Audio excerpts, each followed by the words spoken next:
এই যে আপনাদের জিনিস। নীরব, এটা তো আমার ছেলে। ও এখানে কি করছে? এই যে বাবা তোমার টাকা। ছেলে? ইতির ছেলে আসলো কোথা থেকে? ও আমাকে এত বড় মিথ্যা কথা বলেছে। নীরব, বাবা তুমি এখানে কি করছো? আন্টি আপনি কে? আমি তো আপনাকে চিনি না। বাবা, আমি তোমার আন্টি না, আমি তোমার মা। তোমার বাবা কোথায়? আমার মা আর বাবা তো আমাকে রাস্তায় রেখে গেছে।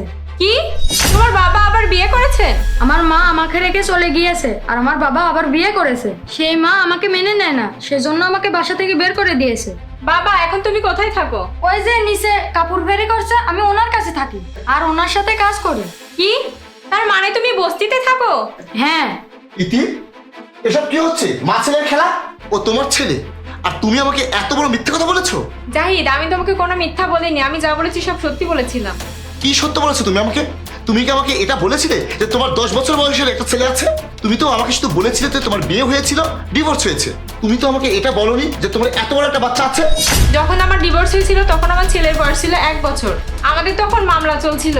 সেই মামলাতে নীরবের দায়িত্ব ওর বাবা পেয়েছিল। আমাকে রায় মেনে নিতে হয়েছিল।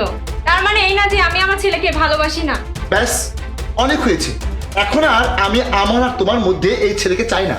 আর ও কোথায় থাকে সেটা দেখার দায়িত্ব আমার না। ও যেখানে যার কাছে থাকে তার কাছেই থাকবে। ওই যে আঙ্কেল না কি যেন বললো, ওকে তার কাছে থাকতে দাও আর তুমি এখানেই থাকো। জাহিদ, তুমি এসব কি ধরনের কথা বলছো? সে কি রাস্তায় কাপড় বিক্রি করে জীবন চালাবে? আমি কিছু জানি না। সে আমার ছেলে, অন্য ছেলে না যে আমি তাকে রাস্তায় ছেড়ে দেব। আমার ছেলে আমাদের সাথেই থাকবে। ইতি, আমি তোমাকে ভালোবেসে বিয়ে করেছি। আমি তোমার কাছে আমার বাচ্চা চাই, অন্য কারো বাচ্চা চাই না। ও অন্য কারো বাচ্চা, আমার আর তোমার না। জাহিদ, এখন তোমার ইচ্ছা। ও আমার ছেলে, আমি ওকে রাস্তায় ছাড়তে পারবো না। ও আমার সাথেই থাকবে। এখন তুমি ভেবে দেখো তুমি কি করবা। তোমার মধ্যে যদি মানবতা থাকে তাহলে তুমি ভেবে দেখবা। ঠিক আছে, তাহলে আজ থেকে তুমি তোমার এই বাচ্চাকে নিয়েই থাকো। আমার এখান থেকে চলে যাও। আরে মেম সাহেব, আপনি আপনি আমাকে চিনতে পেরেছেন? না তো। আরে ম্যাডাম, আমার বাবা আপনার বাসায় গাড়ির ড্রাইভার ছিল। আপনারা আমাদের জন্য অনেক কিছু করেছেন। আরে তুমি ওই চাচার ছেলে তুহিন? হ্যাঁ ম্যাডাম, আমি সেই তুহিন। এখন বলো আমার ছেলেকে তুমি কোথায় পেয়েছো? ম্যাডাম, আমি ওকে রাস্তার পাশে দাঁড়িয়ে কান্না করে খাবার চাইতে দেখেছিলাম।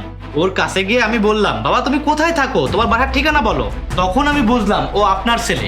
ম্যাডাম, এই বাচ্চার উপরে আপনার নজর রাখা উচিত ছিল। আপনি তো জানেনই বাচ্চারা নিষ্পাপ।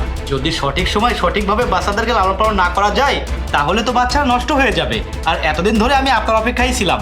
আমি ভেবেছিলাম আপনার সঙ্গে যদি কখনো আমার দেখা হয় তাহলে আমি আপনাকে আপনার বাচ্চা দিয়ে দেবো। ধন্যবাদ ভাই, আমার বাচ্চাকে তোমার কাছে রাখার জন্য আর দেখাশোনা করার জন্য। আরে ম্যাডাম, এটা তো আমার দায়িত্ব ছিল। আপনার বাবা আমাদের জন্য কত কিছু করেছে, সেখানে তো এটা কিছুই না। তুমি একদম চিন্তা করো না, ও এখন আমার সাথেই থাকবে আর ভালো থাকবে। ঠিক আছে ম্যাডাম। বাবা, তাহলে তুমি তোমার মায়ের সাথেই থাকো, খুব ভালো থাকবে। আমি আসি। চল বাবা, আমরাও যাই। দাঁড়াও ইতি, আমি সত্যিই দুঃখিত। জানি না আমি রাগের মাথায় তোমাকে কি সব বলেছি। আসলে হঠাৎ করে তোমার ছেলের কথা শুনে আমি বুঝতে পারিনি যে আমি কি করব। কিন্তু এখন আমি বুঝতে পেরেছি এখানে তোমার আর তোমার ছেলের কোনো দোষ নেই।